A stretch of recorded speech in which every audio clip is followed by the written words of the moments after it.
Queridos irmãos, que alegria poder compartilhar a mensagem da Palavra de Deus com os irmãos neste dia. Orando sobre a pregação, Deus trouxe ao meu coração um título: Imitar a Cristo, o segredo de uma vida que agrada a Deus. Sempre quando começamos um ano novo, temos propósitos no coração. E hoje eu gostaria de sugerir um propósito maravilhoso para este novo ano: imitar a Cristo, para vivermos uma vida que agrada a Deus. São dois textos da palavra que eu escolhi para esta mensagem. Mateus 3, 16 e 17 diz assim: E sendo Jesus batizado, saiu logo da água, e eis que se abriram os céus, e viu o Espírito de Deus descendo como pomba sobre ele. Em seguida, uma voz dos céus disse: Este é o meu Filho amado, em quem muito me agrado. O segundo texto é Mateus 17, 4 e 5. Expressando-se, Pedro disse a Jesus: Senhor, é bom estarmos aqui. Se desejares, farei aqui 3 tendas, uma para ti, outra para Moisés e outra para Elias. Enquanto ele ainda estava falando, uma nuvem resplandecente os envolveu, e dela emanou uma voz dizendo: Este é o meu Filho amado, em quem me regozijo. A ele atendei. Um dos maiores propósitos da vida cristã é a oportunidade, como crentes, de imitar o nosso Salvador, o nosso Senhor. Imitar a Cristo. Segundo aos Coríntios 3,18, o apóstolo Paulo escreveu: E todos nós, com o rosto desvendado, contemplando como por espelho a glória do Senhor, somos transformados de glória em glória na sua própria imagem, como pelo Senhor, o Espírito. Precisamos desvendar a glória de Cristo, porque à medida que estamos buscando a glória de Cristo, vamos receber o impacto do exemplo da vida de Jesus em nós. Por isso o texto de Hebreus também diz, Hebreus 12, 1 e 2, Portanto, nós também, pois que estamos rodeados de uma tão grande nuvem de testemunhas, deixemos todo o embaraço e o pecado que tão de perto nos rodeia e corramos com paciência a carreira que está proposta, olhando para Jesus, autor e consumador da fé, o qual, pelo gozo que lhe estava proposto, suportou a cruz, desprezando a afronta, e assentou-se à destra do trono de Deus. Que a bênção do Senhor esteja sobre você e sobre mim, para que possamos olhar para Jesus, imitar a Cristo. Então, a primeira ideia que eu gostaria de compartilhar hoje com os irmãos é esta: imitemos a Cristo na busca permanente da vontade de Deus. Oh, como nosso Salvador viveu 33 anos nesta terra, tendo um objetivo muito firme no seu coração: fazer a vontade do Pai. E ele disse em João 4,34, a minha comida é fazer a vontade daquele que me enviou e realizar a sua obra. Ainda em Mateus 12,50 diz, porque qualquer que fizer a vontade de meu Pai que está nos céus, este é meu irmão, e irmã e mãe. Fazer a vontade de Deus. Em Lucas 21, 41, 42, Jesus diz assim a palavra: então ele se afastou deles à distância de um tiro de pedra. ajoelhou-se e começou a orar. Pai, se queres, afasta de mim este cálice. Entretanto, não seja feita a minha vontade, mas o que tu desejas. Que tremenda oportunidade você e eu temos neste ano de nos aperfeiçoarmos na busca da vontade de Deus. E quando você e eu queremos buscar a vontade de Deus, precisamos entender o que diz Mateus 6,33. Mas buscai primeiro o reino de Deus e a sua justiça, e todas estas coisas vos serão acrescentadas. Por isso, Paulo aos Romanos, capítulo 12, versículo 1 e 2 diz: Portanto, irmãos, suplico-lhes que entreguem seu corpo a Deus, por causa de tudo que ele fez por vocês. Que seja um sacrifício vivo e santo, do tipo que Deus considera agradável. Essa é a verdadeira forma de adorá-lo. Oh, como você e eu precisamos, com todo o nosso coração, buscar a vontade de Deus. Durante o ano de 1977, em maio de 77, Sueli e eu chegamos na Venezuela. Fomos morar no oriente da Venezuela, no nordeste da Venezuela, na cidade de Puerto La Cruz. Mas chegamos num momento muito delicado, que acontece muitas vezes para os missionários. Não encontrávamos uma casa para alugar. Sueli e eu passamos um mês visitando as agências imobiliárias, percorrendo os bairros de Puerto La Cruz, para tentar conseguir uma casa, um apartamento que estivesse dentro do nosso orçamento. Mas parecia uma causa impossível. Então, uma noite, voltando para o pequeno quarto do hotel onde estávamos hospedados, uma pequena pensão, Sueli caiu na cama e começou a chorar.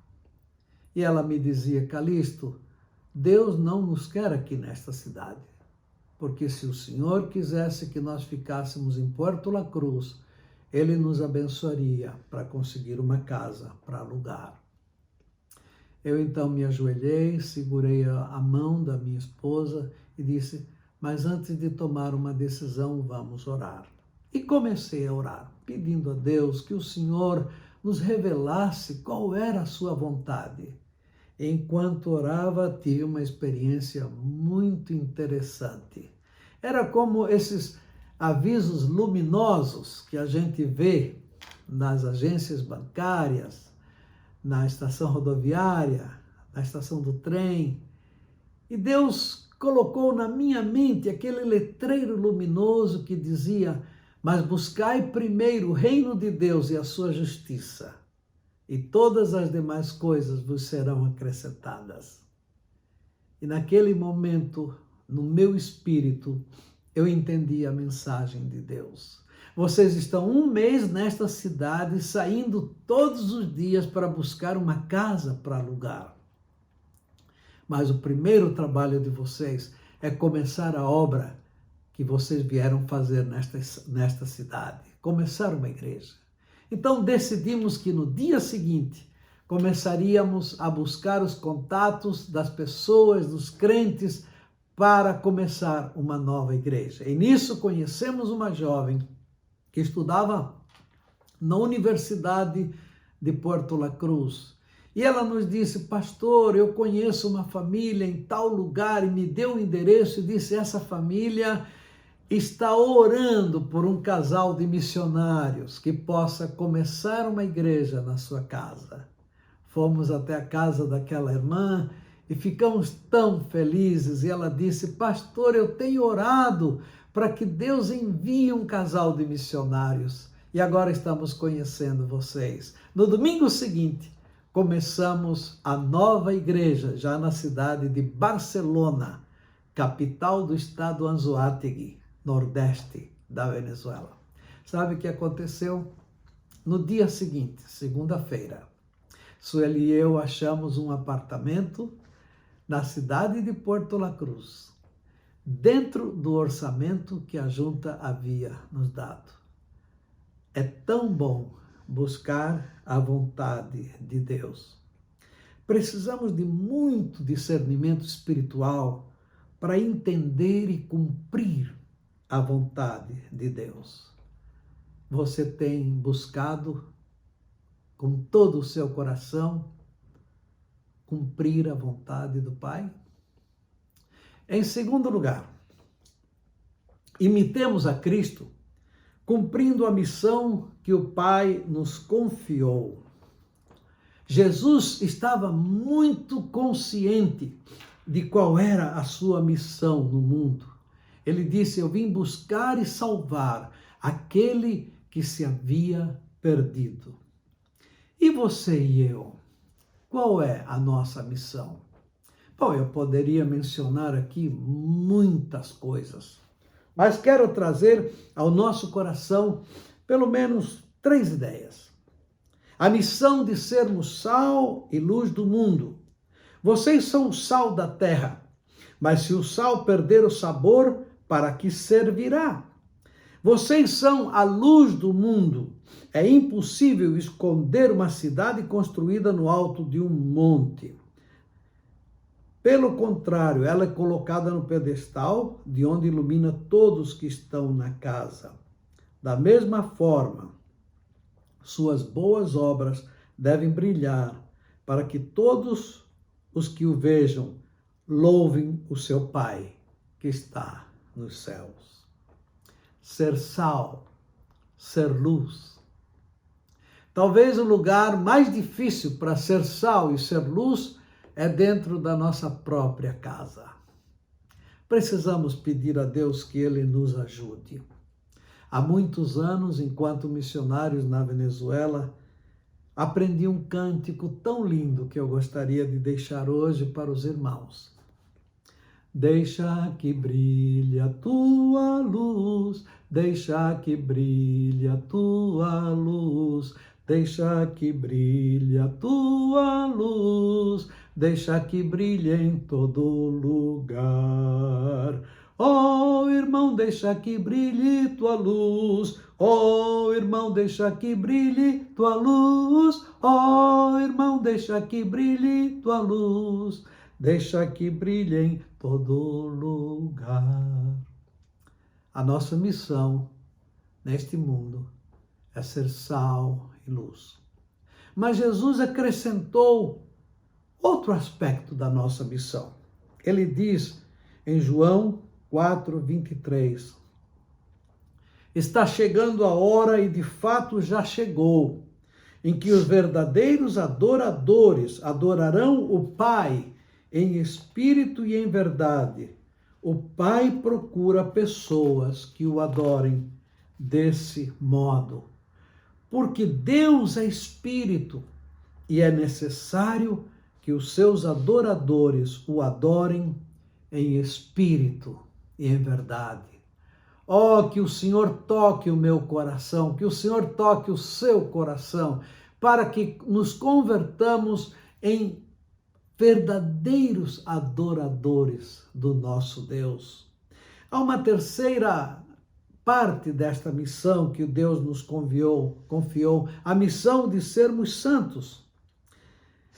A palavra de Deus diz, quando Deus nos chama para sermos santos, ela refere pelo menos 3 coisas: que seus filhos devem ser separados, devem ser consagrados e devem ser diferentes. Se queremos ser santos, devemos ser separados, consagrados e diferentes. Hebreus 12:14 diz, esforcem-se para viver em paz com todos e procurem ter uma vida santa, sem a qual ninguém verá ao Senhor. Você tem sido sal e luz no seu diário viver? Você tem vivido como um verdadeiro adorador? Você tem vivido uma vida de santidade? Esta é parte da nossa missão neste mundo. Em terceiro lugar, imitemos a Cristo manifestando o seu caráter. Na igreja primitiva, na cidade de Antioquia, os discípulos de Jesus foram chamados pela primeira vez de cristãos. Por que a palavra cristãos? Porque significa pequenos cristos. Nós devemos imitar a Jesus. Mahatma Gandhi, libertador da Índia, ele dizia: "Oh, eu amo tanto a Cristo, eu admiro tanto a Jesus, mas eu não entendo por que os cristãos são tão diferentes de Jesus." Para manifestar o caráter de Cristo, precisamos ter aqueles ingredientes que Jesus declarou no Sermão do Monte: "Felizes os pobres de espírito, pois os céus lhes pertencem. Felizes os que choram, pois serão consolados. Felizes os humildes, pois herdarão a terra. Felizes os que têm fome e sede de justiça, pois serão saciados. Felizes os misericordiosos, pois serão tratados com misericórdia. Felizes os que têm coração puro, pois verão a Deus. Felizes os que promovem a paz, pois serão chamados filhos de Deus. Felizes os perseguidos por causa da justiça, pois o reino dos céus lhes pertence." Temos que prestar muita atenção a esse Sermão do Monte, porque nele Jesus fala do caráter do cristão. Mas, além disso, para manifestar o caráter de Cristo, você e eu precisamos do fruto do Espírito. Gálatas 5, 22 e 23 diz: "Mas o Espírito produz este fruto: amor, alegria, paz, paciência, amabilidade, bondade, fidelidade, mansidão e domínio próprio. Não há lei contra estas coisas." Oh, que o Senhor nos ajude neste novo ano para refletirmos o caráter de Jesus, refletirmos o fruto do Espírito em nossa vida. Há alguns anos atrás, li a história de um missionário na Indonésia, que ele ia pregar numa aldeia. Então ele tomou seu carro, foi até a estação de trem, e o plano dele era estacionar o seu veículo, comprar a passagem do trem e seguir a viagem até aquela aldeia onde ele iria pregar. Chegando perto do terminal do trem, um outro carro cruzou diante dele, e naquela curva rápida que o motorista fez, ele investiu contra um pequeno quiosque onde um menino vendia amendoim, bala, papel de carta e coisas assim para os passageiros do trem. E aquele carro derrubou o quiosque do menino. Apesar da pressa que o missionário levava para comprar o seu ticket para a viagem, ele parou o seu carro. Com a ajuda de outras pessoas, ergueram, colocaram o quiosque de novo no seu lugar.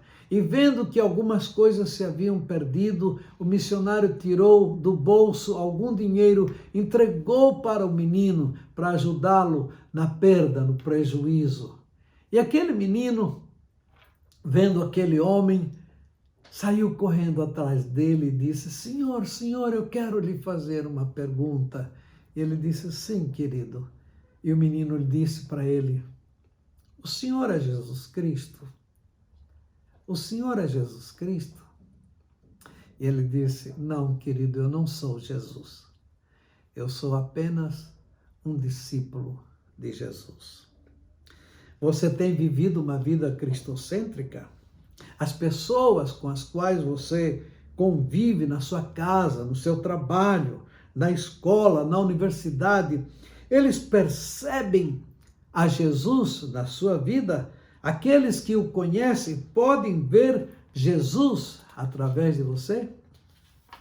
Em quarto lugar, imitemos a Cristo, vivendo uma vida de amor genuíno. O amor é a marca registrada do cristianismo.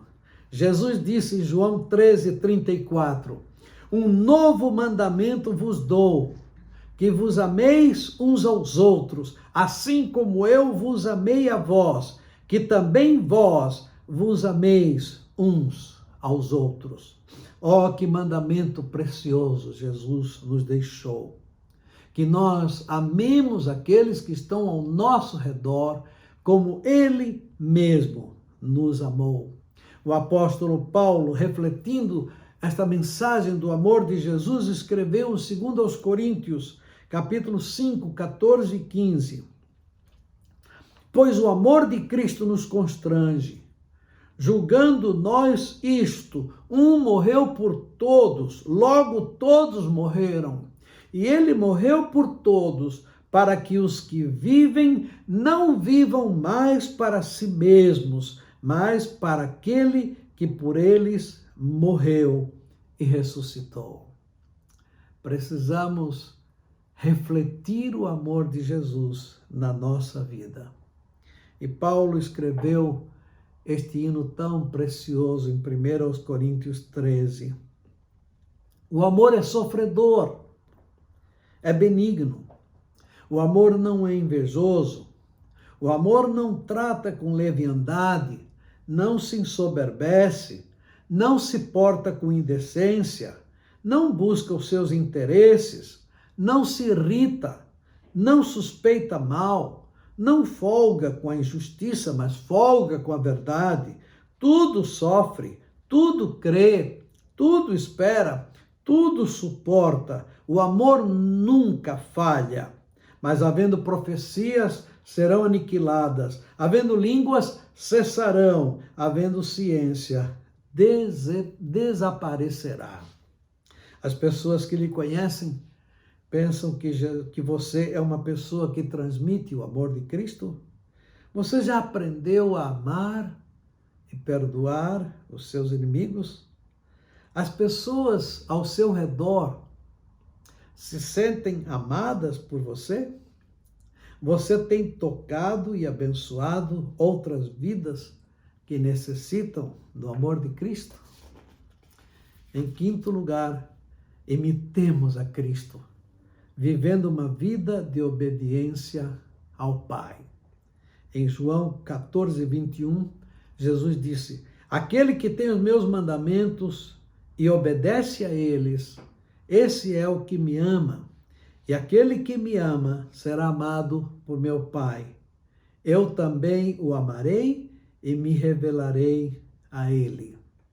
Ainda em João 15:10, se guardardes os meus mandamentos, permanecereis no meu amor, do mesmo modo que eu tenho guardado os mandamentos do meu Pai e permaneço no seu amor. Jesus, em sua vida terrenal, foi um exemplo de alguém que vive em obediência ao Pai.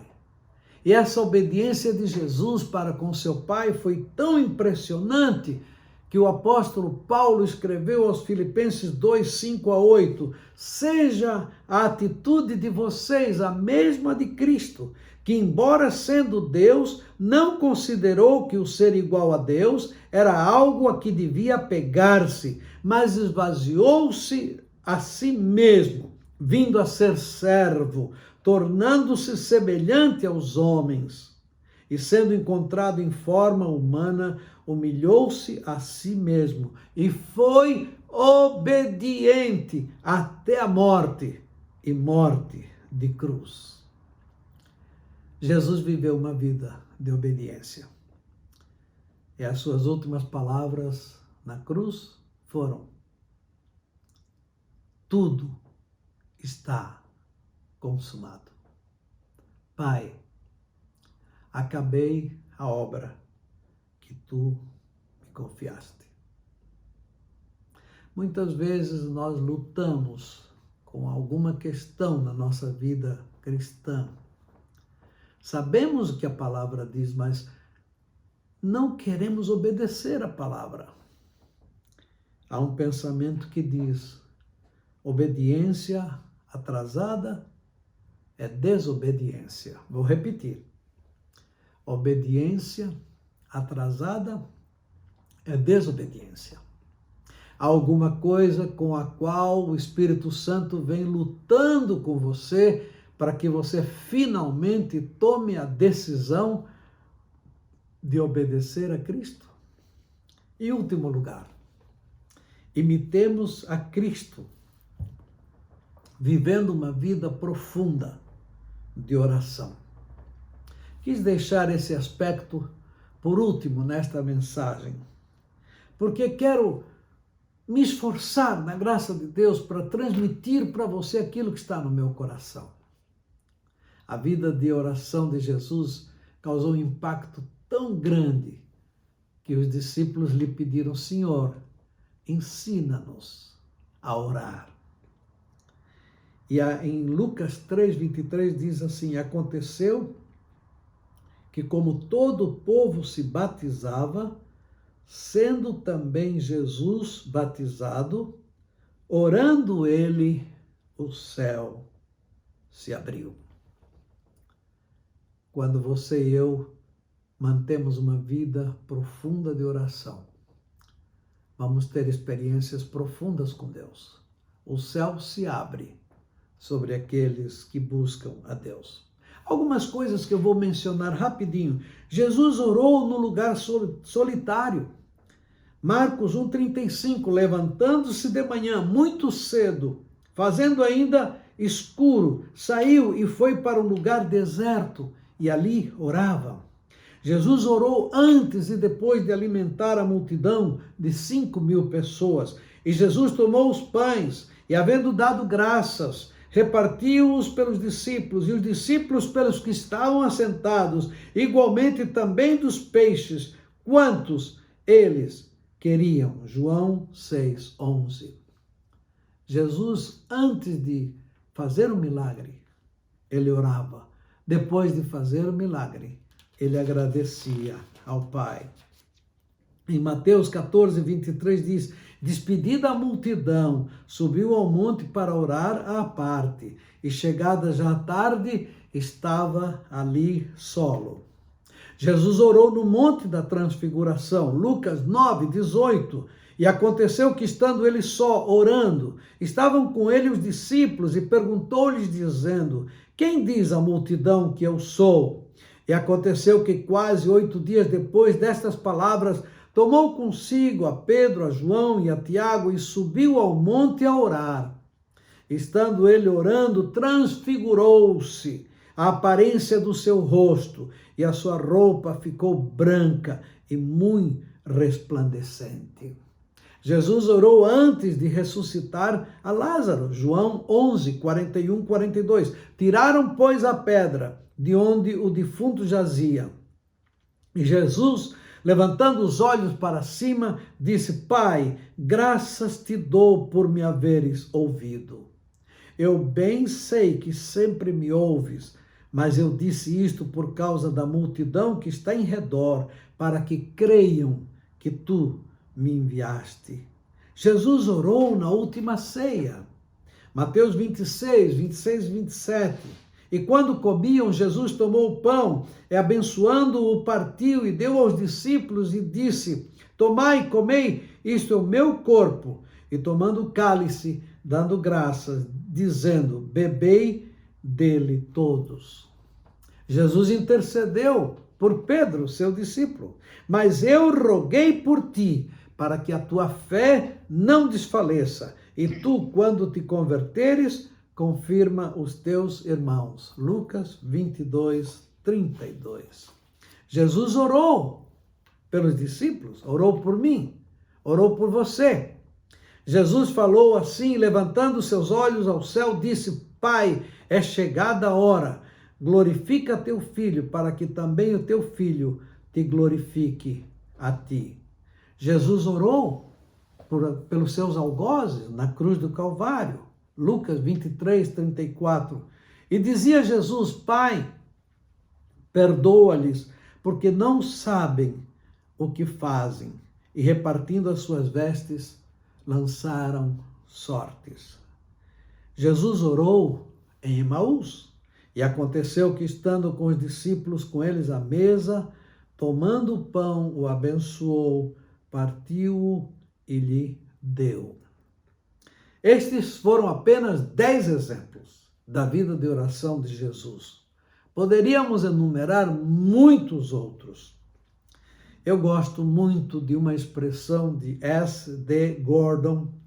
Escrevendo sobre a vida de oração, ele disse: quanto a oração significou para Jesus? Não era apenas um hábito regular, mas um recurso que ele utilizava em qualquer circunstância. Quando ele estava perplexo, ele orava. Quando ele se sentia oprimido pelo trabalho, ele orava. Quando ele precisava de companhia, ele a encontrava orando. Ele escolheu seus discípulos e recebeu suas mensagens de joelho, em oração. Se sentia tentado, ele orava. Se ele era criticado, ele orava. Se ele se sentia cansado no corpo ou aflito no espírito, ele orava. Não houve emergência, dificuldade, necessidade ou tentação que não cedeu à oração como ele a praticou. Eu acho que você e eu agora podemos entender melhor porque Paulo disse em 1 aos Tessalonicenses 5,17: orai sem cessar. Orai sem cessar. Não sei quantos dos irmãos que estão ouvindo esta mensagem chegaram a conhecer pessoalmente nosso querido missionário inglês que trabalhou no Brasil muitos anos, Dr. Russell Shedd. Ele foi nosso hóspede enquanto vivíamos em Elizabeth, New Jersey. Um mês ele ficou hospedado na nossa casa. E nós percebíamos aquela disciplina dele com a palavra. Das 7 da manhã até as 8h30, com o seu Novo Testamento grego, estudando, meditando, fazendo observações. Às 8h30, ele preparava o breakfast. Então, depois de meia horinha de comer o seu breakfast, ele saía, fazia uma caminhada de 1 hora, com chuva, com neve, com frio, como estivesse o tempo. Voltava às 10h30, ficava de novo na palavra até 12h30, quando a Sueli servia o almoço. Um homem tremendo, um servo de Deus maravilhoso. Mas já próximo do momento da sua partida, um jornalista, um repórter cristão, fez-lhe a seguinte pergunta: Dr. Shedd, se o senhor fosse começar tudo de novo, o que o senhor faria diferente? Ele respondeu: meu irmão, eu teria dedicado mais tempo à oração. Jesus viveu essa vida de oração para que nós possamos imitá-lo. Hoje eu compartilhei com os irmãos 6 aspectos. Imitemos a Cristo na busca permanente da vontade de Deus. Imitemos a Cristo cumprindo a missão que o Pai nos confiou. Imitemos a Cristo manifestando o seu caráter. Imitemos a Cristo vivendo uma vida de amor genuíno. Imitemos a Cristo vivendo uma vida de obediência ao Pai. Imitemos a Cristo vivendo uma vida profunda de oração. Eu gostaria muito que a congregação, depois de terminar esta mensagem, pudesse cantar o hino 169 do cantor cristão. mais de Cristo. Mais de Cristo eu quero ver, mais do seu amor obter, mais da sua compaixão, mais da sua mansidão, mais de Cristo, mais do seu puro e santo amor, mais de ti mesmo, ó Salvador. Mais de Cristo compreender, quero a Cristo obedecer, sempre perto dele andar, seu amor manifestar. Mais de Cristo, mais de Cristo, mais do seu puro e santo amor, mais de ti mesmo, ó Salvador.